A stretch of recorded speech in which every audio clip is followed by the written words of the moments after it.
Touch the leg. I am Ulma and welcome to Tibet This Week, a weekly news that tells you about Tibet, His Holiness the Dalai Lama and Central Tibetan Administration. Today's headlines. His Holiness the Dalai Lama commemorates 602 years of Tsongkhapa's passing away. His Holiness the Dalai Lama and Central Tibetan Administration express sadness on the demise of Archbishop Desmond Tutu.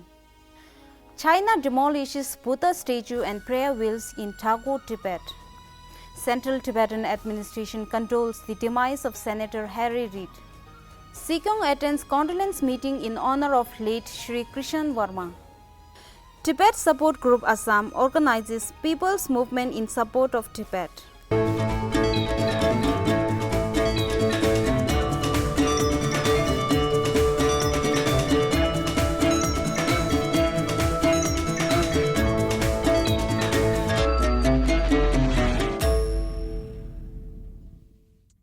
His Holiness the Dalai Lama commemorated 602 years of Tsongkhapa Rinpoche's passing away and noted that it is also an opportunity to celebrate his study and practice.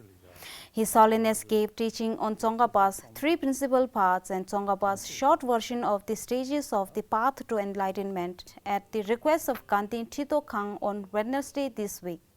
His Holiness the Dalai Lama and the Central Tibetan Administration expressed sadness on the demise of the Archbishop Desmond Tutu. In his condolence letter to Reverend Tutu, daughter of the Archbishop, His Holiness the Dalai Lama remembered his spiritual brother and a good friend as a true humanitarian and a committed advocate of human rights. The Speaker of the Tibetan Parliament in Exile, Khenpo Sonam Tempel, and Sikyong of the Central Tibetan Administration called the demise of Archbishop as an irreparable loss and said his legacy will continue to guide us all. The officials and staff of the Central Tibetan Administration held a mass prayer on Monday this week to mourn the demise of Archbishop Desmond Tutu. The Nobel Peace Laureate, who is known for his non-violent tactics in dismantling the infamous apartheid system in South Africa, passed away at the age of 90 on Sunday last week. The Archbishop has co-authored the Book of Joy with His Holiness the Dalai Lama. According to the sources, the Chinese government has demolished a 99-foot-tall Buddha statue in Drakgo, Tibet. Also, 45 huge prayer wheels erected near Drakgo Monastery have also been removed and prayer flags were burned.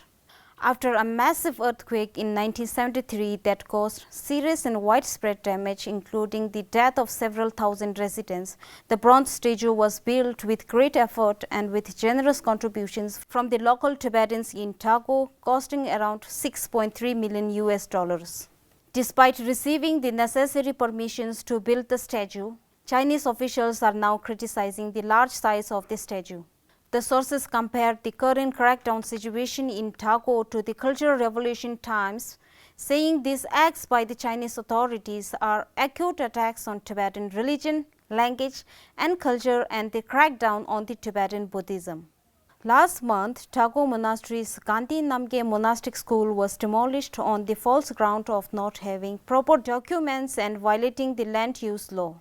We strongly condemn the inhuman practice of destroying the statue of Lord Buddha and the prayer wheels, money prayer wheels, and it is against the sentiments of the Tibetan people.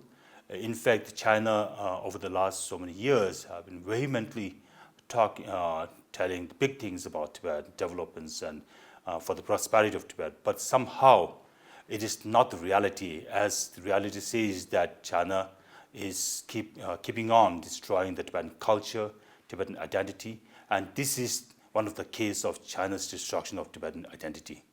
The Central Tibetan Administration condoled the demise of U.S. Senator Reid. In his condolence letter to Reid, wife of the late senator, Sikyong wrote, Tibetan people recall the senator with gratitude for his outspoken voice on the dire situation inside Tibet and his principled support for the Tibetan cause.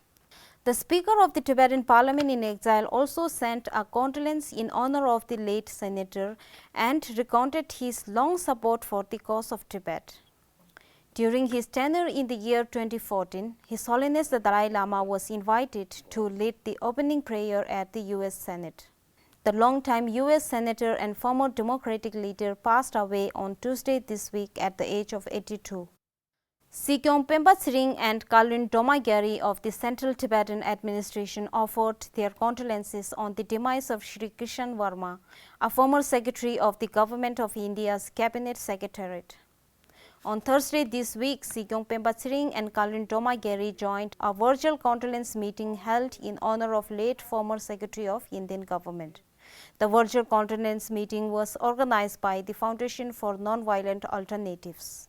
Sikyong spoke about the rich contributions of Shri Krishan Varma as a civil servant of the Indian government and his support towards the Tibetan movement.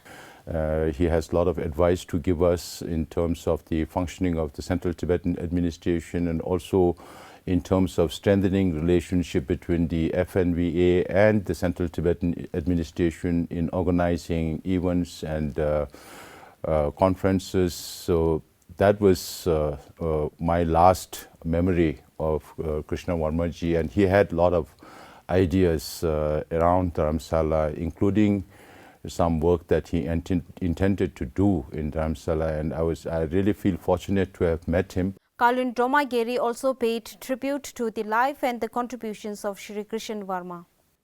For a person of his background, his knowledge, his experience, he would humble us, especially a person like me, by actually listening to my views, my ideas, and then very gently, in very short few sentences, provide a clarity that would enlighten the path for me. The condolence meeting was also attended by Representative Ngutup Tongchung, Ambassador Vijay Nambir, Professor Shirkan Kontapali, Phujung Siring of International Campaign for Tibet, and other dignitaries and social activists. The youth and people of Bhairabkunda, Assam participated in the people's movement led by Free Tibet, a voice from Assam in support of the peaceful Tibetan freedom movement on Sunday last week. During the campaign, local youth took part in an interactive session with Shri Somyadip Dada, regional convener of Assam and Meghalaya, and core group for Tibetan Cause India, creating awareness amongst the youth and local people regarding the Tibetan freedom movement and the significance of their participation in it. Those are the news for this week. Tibettv wishes all its viewers a very happy New Year.